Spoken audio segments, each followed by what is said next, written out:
Hello students, let's see this question. The question says N2 plus 3H2 gives you 2NH3.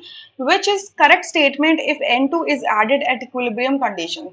ठीक है, equilibrium की condition है आपके इस रिएक्शन के अंदर और N2 क्या एक रिएक्टेंट है और रिएक्टेंट डाल दिया गया है इक्विलिब्रियम कंडीशन पे।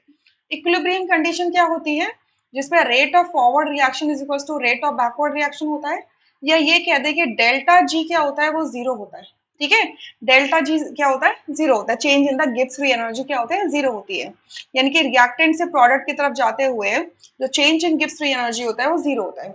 सो फर्स्ट स्टेटमेंट क्या लिखा हुआ है? The equilibrium will shift to the forward direction. बिल्कुल सही बात है, इक्विलिब्रियम अटेन किया गया है। आप एक रिएक्टेंट डाल रहे हो तो रिएक्टेंट इंक्रीज कर देने की वजह से रिएक्शन फॉरवर्ड डायरेक्शन में जाएगा, but because of Le Chatelier's principle, not because of second law of thermodynamics. ठीक है, सो ये सेकेंड लॉ ऑफ थर्मोडायनेमिक्स की वजह से नहीं जाता है, ली चैटलर प्रिंसिपल की वजह से जाता है, जो कि क्या कहता है कि अगर आपने इक्विलिब्रियम पर अगर आपने कोई रिएक्टेंट डाल दिया है तो that will shift the equilibrium towards the forward direction, जो है क्या है ली चैटलियर्स प्रिंसिपल के अकॉर्डिंग, जिसमें क्या कहा गया है? When a reactant is added more of it will be consumed during the reaction to form product so as to nullify the effect of the added reactant. Clear?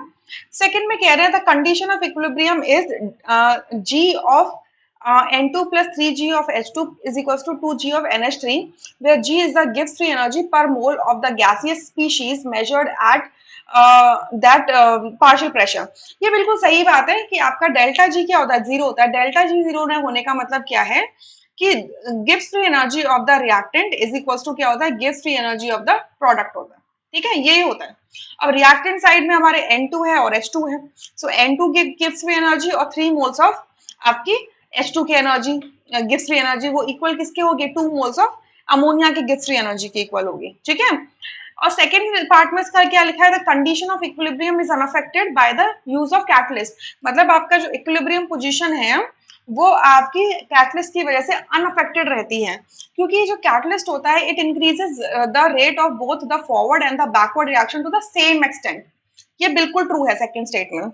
Third में कह रहे हैं the catalyst will increase the rate of forward reaction by alpha and that of backward reaction by beta.